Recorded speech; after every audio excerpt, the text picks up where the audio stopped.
We're here with Derrell Peel, our Extension Livestock Marketing Specialist. And Derrell, we're halfway through the year. What kinds of things are we looking at? Well, the first half of the year, we've continued to see very tight supplies. Cattle slaughter is down about 7%. We've had big carcass weights, but beef production is still down 5%. So, we're continuing to see those tight supplies as the major driver in the market. We've had lots of improvement in drought in the central part of the country, particularly in the southern plains, so we're in much better shape from that standpoint. Biggest challenge probably so far has been hay production so far in the southern plains. And how are things looking as far as feed grains? On the Midwest side, the crop production side at this point, corn production looks pretty good. There's probably been some loss of corn acreage due to delayed plantings or prevented plantings, but it's really pretty minor. At this point, the general expectations for corn production are high, and that we will continue to see the kinds of prices we've had for the last several months and favorable feed grain prices. In addition, the fact that we've had a lot of wet conditions during wheat harvest is probably turning some of that wheat into feed grains, and so we're going to see actually some additional feed grains due to poor quality wheat.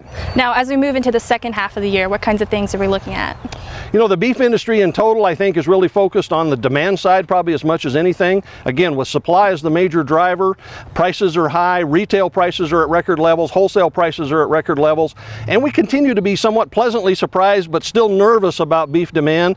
The indications are that it's quite strong relative to the supply available, but we've got more pork and poultry in the market right now, and so that's a continuing concern. Not that we have problems, but we just worry that it may cause problems.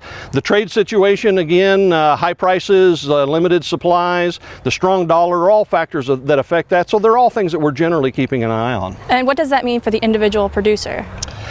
For individual producers, again, the big change in drought conditions recently has allowed some producers that have kind of been on hold. They've been on the defense for about 4 years trying to get through the drought. Now they can turn their attention to being on offense and think about how to really get into this market, take advantage of it. Some of them are kind of starting from zero in terms of getting into this herd expansion that's going on and getting going with that. Other producers are a little farther along in that. So I think that's the big thing right now, is that producers are trying to figure out the best way to take advantage of this market.